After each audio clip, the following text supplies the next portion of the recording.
Hi, I'm Jamal Stone. Hey, I'm Red. Hi, I'm Megan Lee. Sarah Shopes. I'm David Tillman. And you're watching The Cinema Couch.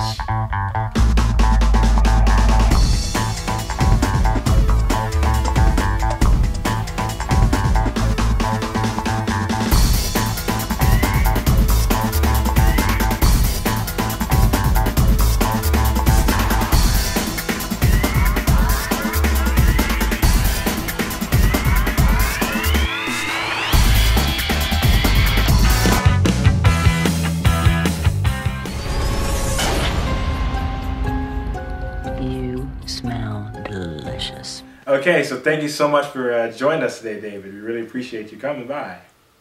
Well, technically coming by. Thanks for having me. Coming by via Skype. Well, where are you right now? Where are you located?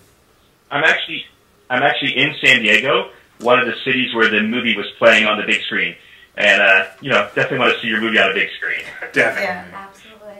That's great. Okay, what inspired you to write this film?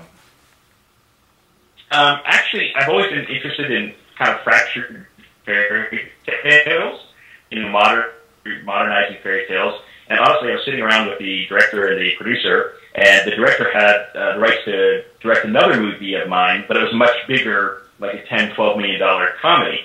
And he said, well, we need to do something smaller since this would be his directorial debut. So as we were drinking our beers, they said, come up with an idea that we could do for, like $300,000. And so I'm like, Hansel and Gretel, the 420 witch. The witch uses hot cooker teenagers in. She steals the youth that eat their bodies. And the guys were like, oh my God, that's it. Okay. It was like that. It went like that. All right. The logline popped into my head. And now, most people are going to say, well, did you know about the Jeremy Renner, Hansel and Gretel? And yes, I knew that movie was out there. And one of the parameters they had given was, ooh, well, maybe we could, piggyback on their marketing and, all that. But at that time, we would have had to, get the movie done in, 6 months to piggyback on their marketing. Because this was in, the early summer, and their movie was supposed to come out in March. It's a really difficult time. And then they pushed for a year. So, as it turns out, we did piggyback on their marketing. And, okay. Nice. No one... Right. Well, I saw the Jeremy Renner Hansel and Gretel, and I have to say, I enjoyed your film a lot more than I enjoyed that film. I honestly did. Well, I appreciate that. Yeah. You said on the page that we would be surprised, and I was actually surprised. I was like, wow, this is a really good movie. It was actually a really well-written film. As a Red, go. Thank you. All right, so I was wondering how much thought you put into the torture scenes, like with Ashton and the witch. There's the scene where she cuts off the meat from his thigh and eats it in front of him. Now that's a pretty gruesome scene, and I just, seems like you put a lot of thought into that. Yeah, I did. First of all, I write in a Starbucks. Believe it or not, I could never imagine why people would do that, but. Now, it creates the right amount of white noise, to be able to concentrate. But I remember sort of thinking, how am I going to kill this kid? And somebody looked at me. I'm like, what? I'm like, oh, I read the movie. Knowing that she was going to be a cannibal, I thought, well, we still need him for more scenes, so I can't really, kill him off yet. And I didn't want to get too much into torture porn because I really don't like that. It's too much for my taste. That's why everything has this, bit of a sense of humor with it. But then I was thinking about how do you parallel what's happening to Ashton with what's happening with Gretel. So if you notice, it's small, but when the witch eats his leg, we come back to Gretel, and she's biting the leg of the gingerbread man. When she plucks the eye out, she's putting red man. So it's a little bit of back and forth play for people that oh. Okay. Well, that's kind of how I came up with the kill. Plus, they needed to have some gruesome stuff for foreign sales. Yeah. So there are some foreign that came. Is that what that is? Sorry? Oh, what? No, go. Next question. Oh, he said sorry. Hi. Well, my first question is, based on the movie, we are under the impression that you partake.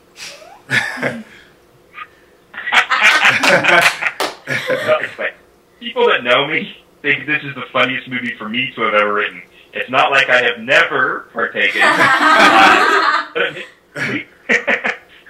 So I actually watched, the only thing I watched for entertainment was the first 6 seasons of Weeds when I was writing this, because the director wasn't expecting to sell it off the name. But he was in a movie, he was in a meeting with another producer, another director. He was going to produce that guy's film. And it was the proverbial, they were on their way out the door. They said, "Oh, do you have anything else?" That director said, "Well, Dwayne has a movie he wants to direct." And they said, "What's it called?" And at that point, it was called Hansel and Gretel and the 420 Witch. And the guys go, "Come back in, have a seat, tell us that story." So he starts to tell the pitch, and they stop him, and they ask for their other head of the company to come in, sit down. He starts getting halfway through the pitch this time, and the guy goes, "Whoa, whoa, whoa, let's call our foreign salespeople."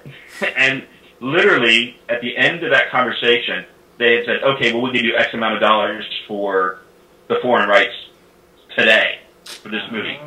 And they said, "So, when can we read the script?" And Dwayne was like, 2 weeks. The writer needs 2 weeks to finish this draft. I hadn't even started. Oh my god. Wow. You wrote 2 weeks. Wow. You wrote it But, too? wow. Wow. This is in our psyche. The story of Hansel and Gretel. We all know it. Right. And I wanted to pay homage to the movie, to the original story, and I kept thinking, but what would be a modern take on that? And so the idea for the gingerbread house, first I could have just had it there. Okay, oh, that's cute, that's a gingerbread house. And then I thought, ooh, but wouldn't it be more interesting if that's her trophy case? And so those are all pieces inside of it. That's more or less why she was like, "Don't touch my gingerbread house." Once he did and saw it, then she had to kill him. So initially she wasn't planning on killing him. Oh. But things like that in the movie. Gotcha. All right. Thank you. Yeah, it seems like a lot of the victims just kind of like keeps snowballing because she doesn't seem like One she looks to the necessarily other. wants to kill them. Yes. But she's just like, "Oh, I'm going to the cops. All right, come in, have some tea."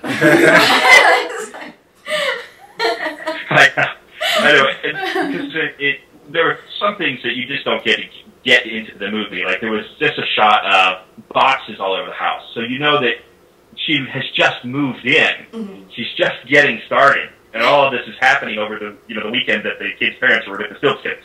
So compressed time. Yeah. But yeah. and I think the way Laura delivered the the shooting of the, well, spoiler alert, I guess, the way she handles the cops. Exactly. I was Right. hoping people would think that's funny. I love that. At I this love point, it. she's like, "All right." Yeah, she's like, "Screw it."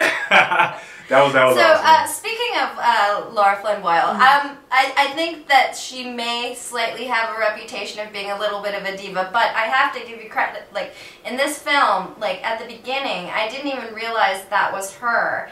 And I was thinking, as I was watching it, this chick is funny. She's really, like, she has a sense of humor about herself, and slowly as the film progresses, you start to realize, oh my god, like, that's Laura Flynn Boyle. And I was just wondering, how was it like to work with her, and are there any fun stories that you might have behind the scenes, or? Well, with Laura, there are lots of funny stories. I assume. That's what I'm asking. Because, yeah, she is just crazy funny as a human being, okay? And she likes to talk to you really close, and she gets really animated and excited, and you can't help but get excited with her, okay? And I will give her credit for this, even though, as the writer, I'm like, why am I doing this? She liked all the funny one-liners, okay? And we were shooting the scene where she's with Ashton, and she says, the modern-day school system has gone to pot, okay? That was a line that she came up with. And when they, yelled cut, she went, "Fuck you, Tillman, I have a funnier line than you." So, that kind of craziness, or we come and say, "You really need to do this, a second time," and she'd look at you and go, Oh, wow. "Okay." I love it. So, I tell you what, the amazing thing about her is she would do a take, and then she would say, "Bingo, that's the one." I would say 9 times out of 10, it was the one. Oh, wow. I mean, she is so, ensconced in her craft, and, she'll tell stories about, how Jack does something, and, or, Clint does this. You're like, oh my God, she's on first name basis with these people. So sweetheart, and, she's in this makeup. It took sometimes 8 hours for her to get in that makeup, and then come and do things. She broke her foot while on the set. Ooh. And so the scene where she's walking around the cage, poor thing was just in excruciating pain from the foot break, and yet she has to walk. She has to do that. So some people have said, well, where's the backstory? That was the moment where she was explaining the backstory, but literally she was in so much pain. She was just trying to remember what she could and not, grimace on camera. So you got to give her props for that. Yes. Yes. Wow. Definitely. Well, that's really nice to hear that she's such a hoot to work with. So yeah, and she leaves me the funniest messages, about the movie or about stuff. So she is really a hilarious person. Right. Nice. Okay, so I noticed that you have a part. I didn't even realize that was you, and so after the movie, I was like, oh, he has a part in this film. And a lot of directors do that, but I've never. It's like Spike Lee's a writer who directs and he's in his films, but not a lot of writers by themselves are in their films. And I was wondering, is that like, because I see on your credits you've been in other films that you've written as well.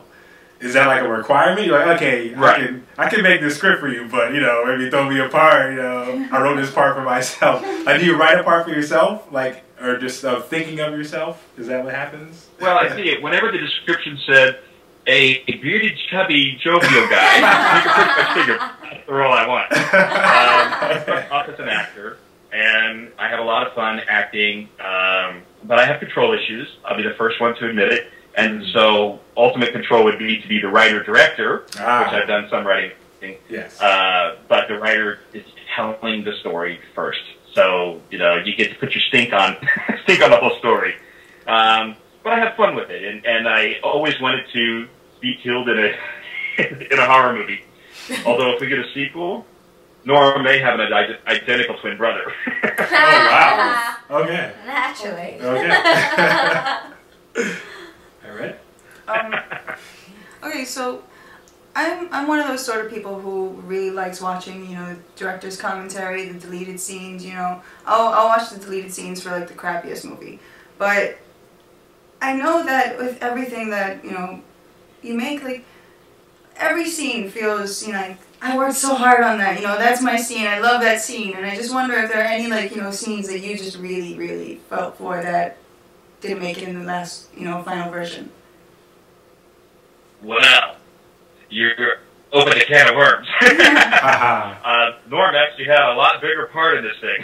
Oh, wow. There are several scenes of Norm's character that were cut out because they were afraid it would make the movie too funny, and they would have a hard time selling it abroad. So some of the things that you missed, we see it's a monologue that Norm has on the phone about the missing guy, establishing, oh my God, where's my guy? And the camera pans across, and there's Norm with pictures of him with all these different cats. He's just a cat fanatic. He's a cat hoarder. So it makes sense in the end when he's like, oh, let me take you home. Yeah. Yeah. And if you, when he's with his assistant Sam, and she says, oh, my power surge. We had a power surge scene that she talks about. Oh. And then there was another scene where the Gretel is driving by with Bianca, and you see Norm looking at he's at an electrical post. Mm-hmm. He opens up the electrical post, and there's this weird set of wiring inside. And so he's like, oh, that's strange. And he cuts them, and then he, looks down to get something, and they're redone. They're regrown. And then you see them constantly regrowing every time he tries to cut them down. So he knows it's a witch. Weird. Yeah. But, Wow. Trying to get that done was going to be a little more than what we had to do. So therefore we had to cut it out. Then that made the end of the movie. And you notice Norm says to, and I know it's all about Norm right now. Norm says to them, they say, oh, do you think she's dead? And he said, oh, yeah. And then they cut right there. So they say, oh, yeah, there's no way a witch could have survived that. And I say, oh, well, that's the problem with Pasadena. Too many witches in their grow houses. So my Lost Boys. If you guys have seen Lost Boys, oh, of course. Very last line the grandfather has. Well, that's the problem with Santa Clarita. Too many damn vampires. Too many damn vampires. Ah, okay, got you. I like that. That's on the floor. They also, as you know, Bianca is hilarious in this movie, and they did cut out some more of her comic lines because again they were going to be too funny. Other than that, it's pretty much the original draft that I wrote. In 2 weeks. All right. Don't hold my feet to the coals for more of that. Well, I really like your personality, and it shines out in your writing. And I wanted to know, how long have you been writing, and what inspired you to start writing? Oh, good question. I started writing back in 1999. I had just come to LA, and I had worked mostly in legitimate theater, as opposed to illegitimate theater, throughout the country. Okay, as a writer, as a director, a production designer, as an actor, that kind of stuff. But really trying to break into the LA market as an older guy was difficult, even 20 years ago when I was even younger. So I thought, oh, well, why don't I write myself something? You know, I'll get my SAG card doing that. So I started writing, and prior to that, when I lived in Kentucky, I did a series for Kentucky Television, like the cable access, that was fractured fairy tales. That was just updated fairy tales that this mall hired me to write so they could produce them inside the mall to draw people in on Saturdays. And then Kentucky Television came and started, filming them and then running them, on their TV station. So I thought, oh, that was kind of fun, and now here we are in LA, what am I going to do? I'll start writing and wanting to have that creative outlet because as an actor, unless you're, on stage or in a movie, you're pretty much, twiddling your thumbs. And I fell in love with it. So even my dramatic pieces have very funny moments in it. I just can't help but find the funny and stuff. But that's the way I was raised. If you guys would meet my sisters and me at a night, oh my God, our stomachs are killing us at the end of the night. That's what he's like, laugh to you, like your stomach hurts. I know what you mean. Well, my question is there a specific kind of style that you lean towards, and what is the next project that you have planned, or is there anything in the works right now that we can look forward to, or? Well, yes. Fingers crossed. I actually do something that Hollywood doesn't normally like, in that I write in all genres. Okay? They usually, if you're a comedy guy, they just want you to be comedy, or if you're horror, you're just horror. I currently have in development a heavy drama about bullying. It's kind of like a crash version of bullying, and there are multiple storylines.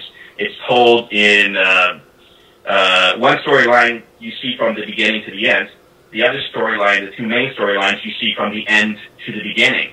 So they're crossing each other in time. It's a heavy drama. There is some comedy in it, but it's that kind of dark humor around bullying. And so we're dealing with people that are fat, wear glasses, have red hair, they're gay, they're straight, they're this. It's all encompassing in this. So that's a heavy drama. It has Camilla Bell attached, and also, I'm blanking on his name, one of those Twilight guys. Kellen Lutz attached. Now, the director of this one, Dwayne Journey, he and I kind of developed this story together, and he and I have another project that we developed a story. The working title is called Demon Ship, and it is more of a straight-up horror. It has a few comedic moments in it, but for the most part, Dwayne said, we really need to get some more kills. So this thing has, no joke, 54 kills in it. Oh, it's about the teenagers that get on a boat, and there's a samurai demon on with them. And they're out at sea. So it's not going to fare well for those kids. And currently there's a company that's looking for, again, fingers crossed, they really like the pitch. They're reading the script now. I have 2 TV series in development right now. One is called Transitions. It's a paranormal procedural, because I kind of do like fantasy, interesting things like that. And then I have a series that hopefully we're going to hear tomorrow. It's being read by a studio now, so it's on the production company, studio level. That is kind of Game of Thrones meets Rome. So, Game of Thrones. Yeah. But that's fine. But that's all I can take. Wow, you're busy man. Yeah. Called the Gods and Kings. So, you know, our lips to God's ears. Maybe he's on our Skype call. You know? There you go. Okay, well, David, we'd like to thank you for coming by the Cinema Couch. And we enjoyed you here. And, of course, you're welcome back anytime. And anytime you're in New York, we would love to have you actually on the couch. You know, because, you know, there's too many ladies for me to handle. As you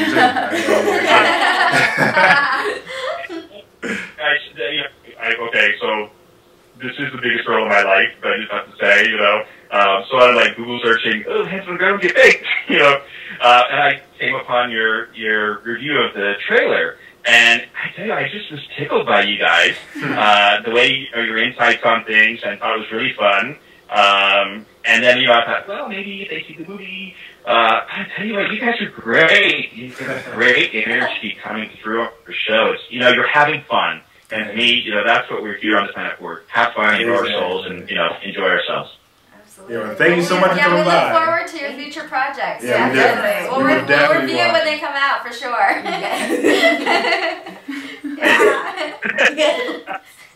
right. All right. Bye, guys. Thanks for watching.